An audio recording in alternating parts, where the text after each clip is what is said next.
नमस्ते दोस्तों, मैं आपको सुनाने जा रही हूँ एक काली रात की डरावनी कहानी। और हाँ, मेरे इस चैनल को सब्सक्राइब कर लीजिए जिससे कि मेरी वीडियोस आप तक जल्द ही पहुँच जाए और आप सभी हॉरर स्टोरी का मजा उठा सके। आइए सुनते हैं एक हॉरर स्टोरी जो सबको डरने पर मजबूर कर दे।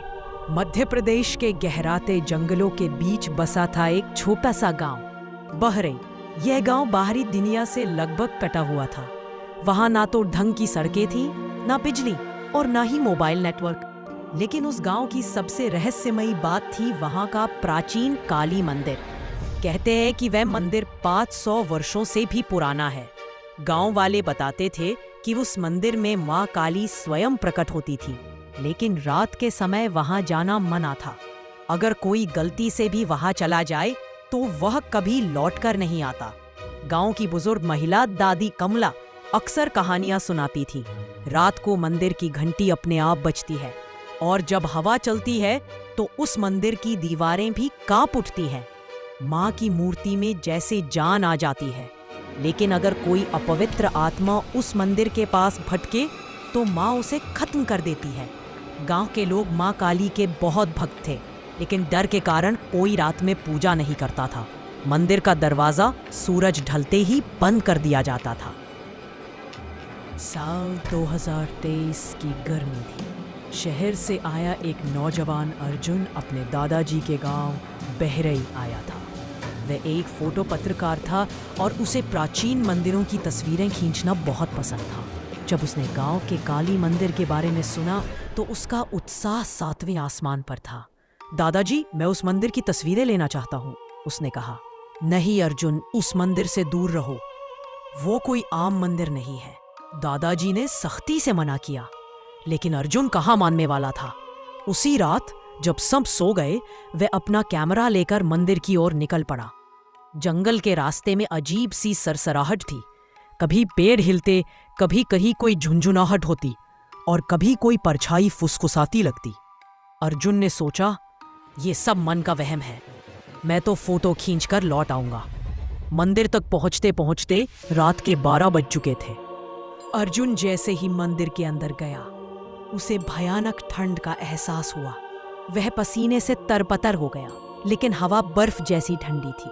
सामने मां काली की विशाल मूर्ति थी, हाथों में खड्ग, गले में नरमुंड की माला और आंखों में जलते हुए अंगारे। उसने कैमरा निकाला और फोटो क्लिक की। जैसे ही फ्लैश चमका, उसे एक काली छाया मंदिर के कोने में जाती दिखी। वह चौंका, कौन है? छाया कुछ नहीं बोली, लेकिन एक भीषण चिल्लाहट मंदिर में गूंज गई। ये मां का स्थान है, अपवित्र आत्मा बाहर निकल। अर्जुन डर के मारे गिर पड़ा।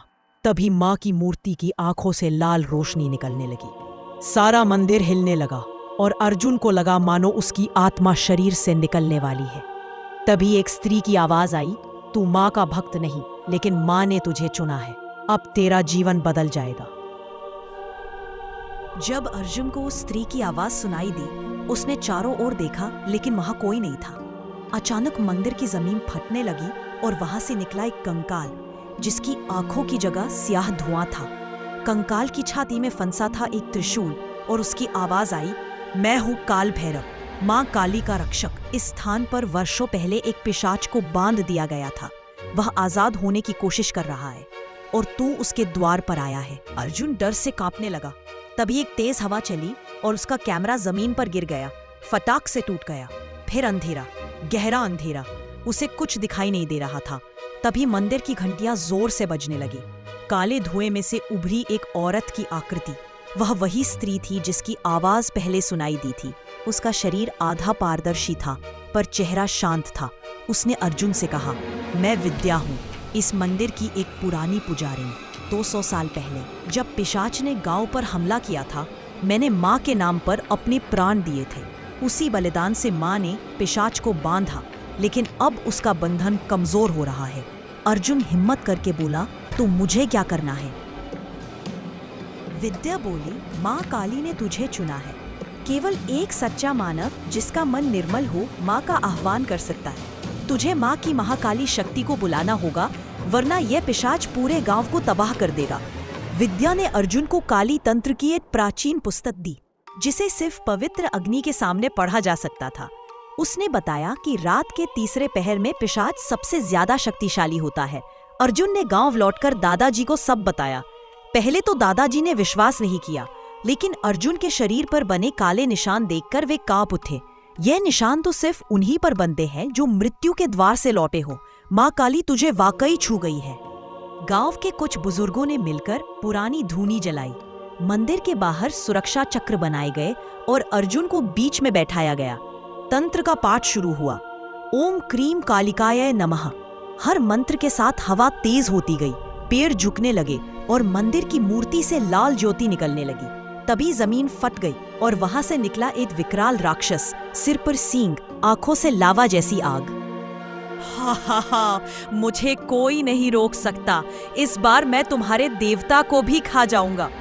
अर्जुन ने कांपते हुए आखिरी मंत्र पढ़ा और पूरी शक्ति से पुकारा, जय मां महाकाली, अंधकार का नाश करो।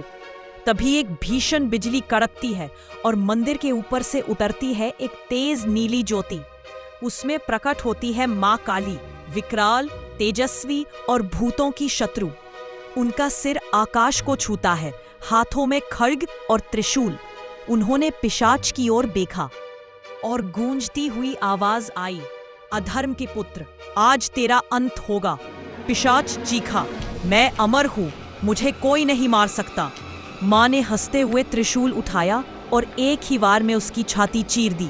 धूं धूं करके वह जलने लगा और फिर राख में बदल गया। गांव में अचानक सन्नाटा छा गया और फिर आकाश से फूल बरसने लगे। मां काली ने अर्जुन की ओर देखा और कहा, तू अब मेरा सेवक है। जहां अंधकार होगा वहां मेरा नाम लेकर तू उजाला कर सकेगा। याद रख, डर तभी जीतता है जब आस्था हार जाए। अर्जुन सुबह उठते ही मंदिर में पूजा करता है।